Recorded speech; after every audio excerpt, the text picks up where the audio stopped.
પાટણના ચોરસમારપુરા ખાતે અંદાજિત ₹20 કરોડના ખર્ચે કેન્દ્રીય વિદ્યાલયનું નિર્માણ કરવામાં આવ્યું હતું. જોકે છેલ્લા 2 વર્ષથી આ શાળા બંધ હાલતમાં છે, જે અંગે સ્થાનિકો દ્વારા વારંવાર રજૂઆત કરવા છતાં શાળાને શરૂ કરવામાં આવી નથી. જાણવા મળ્યા મુજબ શાળા પાસેથી પસાર થતું એક નાળું શાળા માટે બાધારૂપ બન્યું છે, જેને કારણે શાળા બંધ કરવામાં આવી હોવાનું કહેવાય છે. પરંતુ ધારાસભ્ય કિરીટ પટેલ દ્વારા શાળાના અધિકારીઓ અને અગ્રણીઓ સાથે શાળાની મુલાકાત કરીને સ્થળ નિરીક્ષણ કર્યું હતું અને 2 વર્ષથી ધૂળ ખાતી કેન્દ્રીય વિદ્યાલયને પુનઃ શરૂ કરવા માટે મુખ્યમંત્રીને પત્ર લખીને રજૂઆત પણ કરી હતી.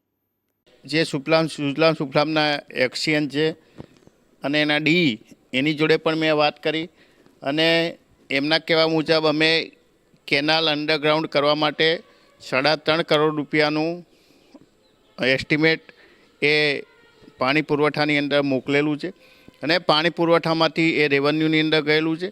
એ તમામ ડોક્યુમેન્ટ્સ મેં મંગાવ્યા છે અને આવતા મંગળવારે હું મુખ્યમંત્રી અને જે તે સંબંધિત અધિકારીઓ છે એને મળી અને ઝડપીમાં ઝડપી આ સ્કૂલ શરૂ થાય એના માટેના પ્રયાસો કરીશું.